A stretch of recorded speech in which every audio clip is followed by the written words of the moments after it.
कर्मफळाच्या प्रती श्रद्धा. जर त्याच्यावर श्रद्धा आहे आणि श्रद्धायुक्त अंतःकरणाने जर आपण दान दिलं तर दानाचं पुण्य मिळतं. द्यायचं म्हणून द्यायचं, त्यांनी केलं म्हणून आपण करायचं, यांनी केलं म्हणून आपण करायचं, ते करायला म्हणून आपण करायचं, आता नाही केलं तर लोक बोलतात म्हणून करायचं. आता अनेक ठिकाणी आम्ही पाहतो. आता अशा प्रकारे लोक आमच्यासोबत येतात, कधी इकडं तिकडं असतात, आमच्यासोबत नेहमीच 5-4 लोक नेहमी जेवायला असतात. आता सगळ्याचं खायला बा आपण म्हणून आपणही खाऊ घातलं पाहिजे म्हणून खाऊ घालायचं, नाही खाऊ घालत बघ हे सगळ्याच खाते पण कधी आपल्या घरी बोलावत नाही. म्हणजे असं कधी नाही झालं पाहिजे म्हणून लोक म्हणजे श्रद्धा म्हणून नाही खाऊ घालत, तर द्यायचं म्हणून देतात, लोक काय म्हणतील म्हणून देतात, नाही का. तर असं असेल तर त्या दानाचं दान पुण्य होत नाही, त्या दानाचं फळ मिळत नाही. जर दानाचं फळ मिळावं असं तुम्हाला वाटत असेल, दानाचं पुण्य व्हावं असं तुम्हाला वाटत असेल, दान हे आपल्या पारमितेमध्ये बदलावं असं तुम्हाला वाटत असेल, तर ते दान देताना तुम्ही श्रद्धायुक्त अंतःकरणाने विनम्रतेने आपण त्या ठिकाणी दान दिलं पाहिजे. म्हणून दान देत असताना श्रद्धाभाव कसा प्रकट करायचा, श्रद्धाभाव कशा प्रकारे मिळतो की आपल्या संपूर्ण अंगामध्ये, संपूर्ण इंद्रियामध्ये हे विनम्रता असली पाहिजे.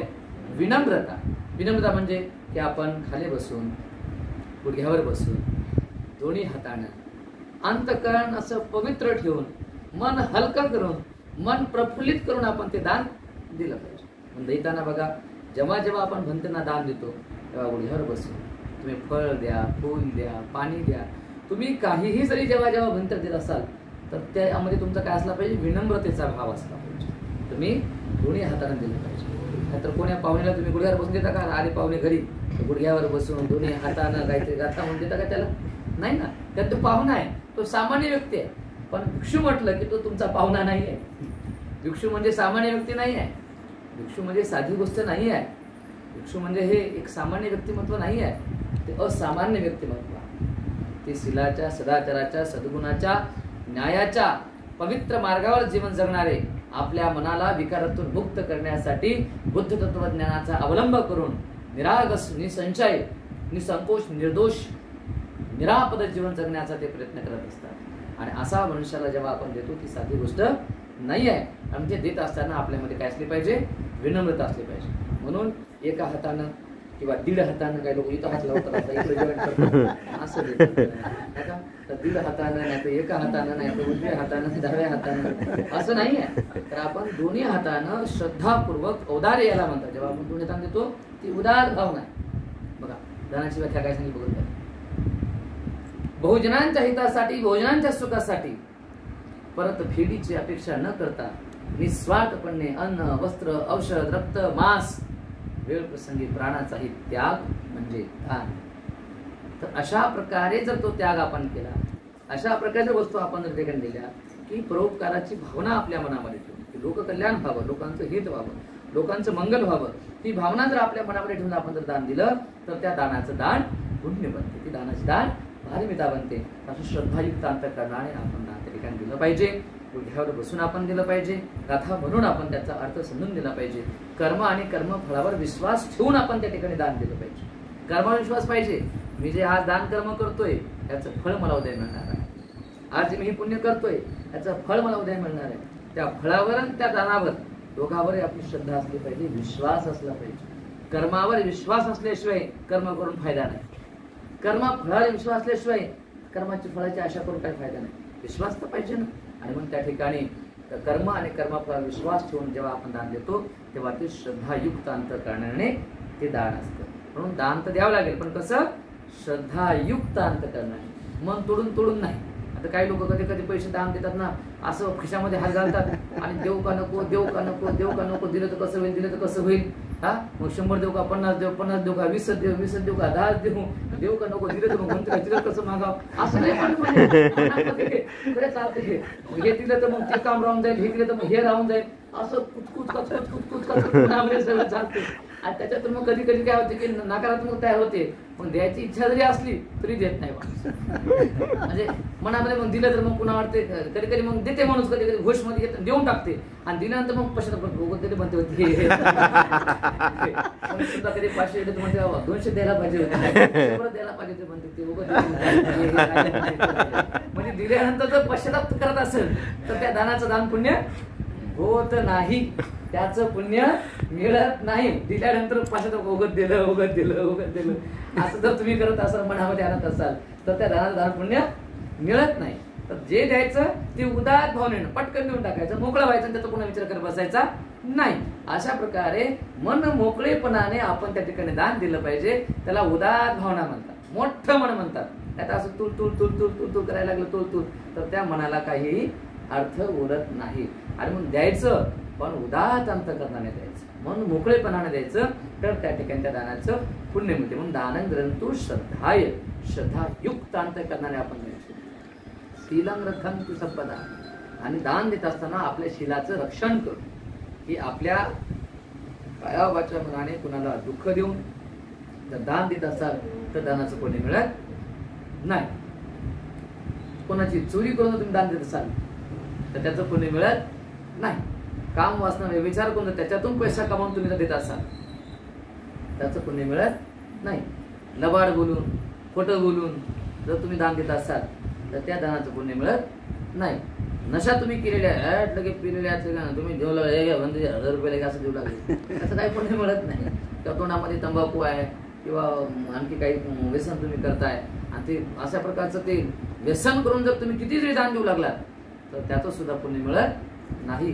किंवा मनामध्ये राग ठेवून कधी नाही का एखाद्या जेवण खा म्हणते मग बाई घ्या हिचा रिचा म्हणते सगळं गिळा म्हणते मुर्द्यावर तुमच्या म्हणते सगळं नाही का असं बोलतो नाही का. कधी कधी म्हणजे देते तर खरी पण असं मनात राग धरून देते. आता कधी कधी पाहुणे आले की समजा कधी कधी समजा आता कधी कधी एखादी भाजी कमी असते नाही का आणि एखाद्या माणसाला तीच भाजी आवडते, ते जर पुन्हा पुन्हा मागू लागलं म्हणते मग हेच किती खायला लागलं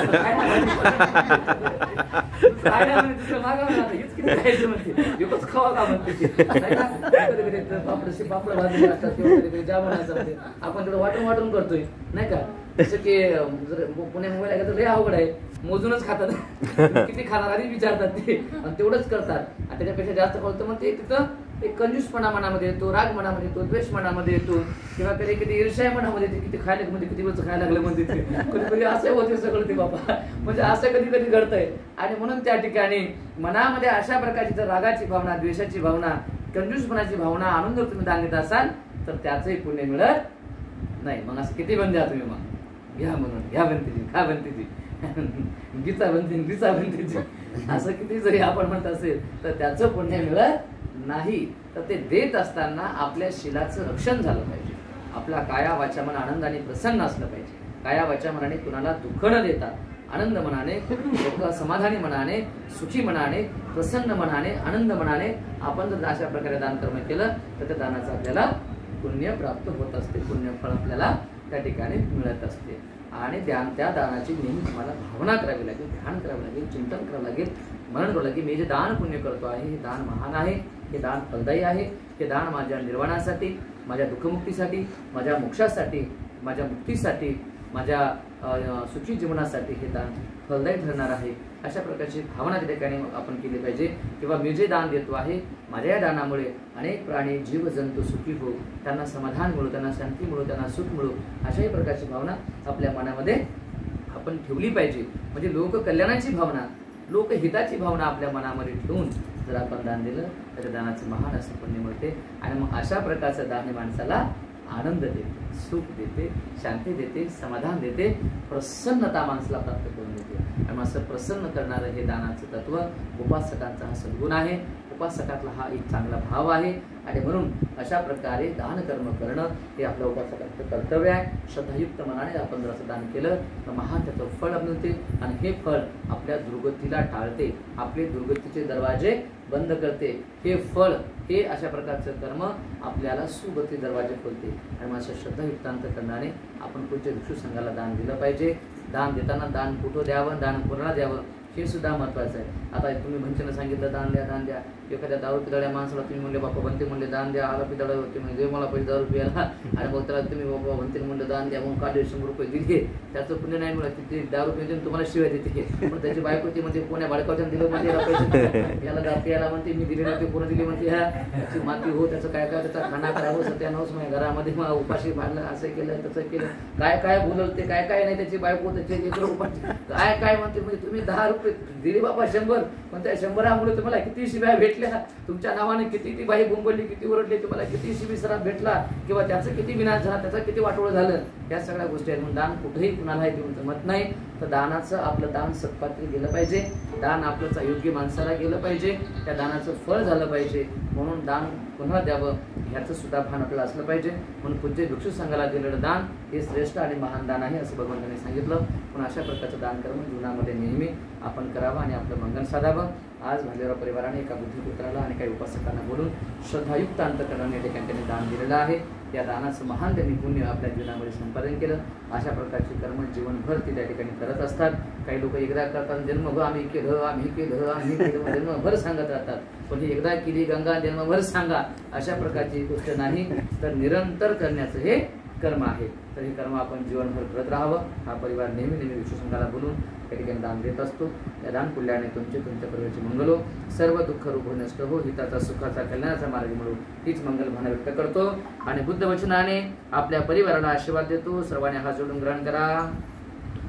एतावता जतुमेहि सबतं पुण्य संपदं सबे देवा भूता सत्तान मोदन्तु सब संपत्ति सिद्धियादानं गदन्तु सदाय शीलं रक्षन्तु सबदा भावना विरता भवन्तु गच्छन्तु देवता गता सपे बुद्धा बलपत्ता पत्यकानाद्यं बलंगरन्तानन्द तेजेन रकं वन्दामि सबसो भवतु शुभमङ्गलं रक्षन्तु सबदेवता सबबुद्धानन्दमानुसङ्गान भावेन सदा स्तुति भवन्तु ते ईशितं बलितं प्रियं किपमेकं समजितु सबे प्रियन्तु च संकप्पा चन्दो पुनरसूयता आयुरारोग्य संपत्ति सक संपत्तिमेव च तुनिभान संपत्ति विमिनाते समेधितु साधु साधु साधु बुद्धं नमामि धम्मं नमामि संघं नमामि अहं वन्दामि सर्वदा.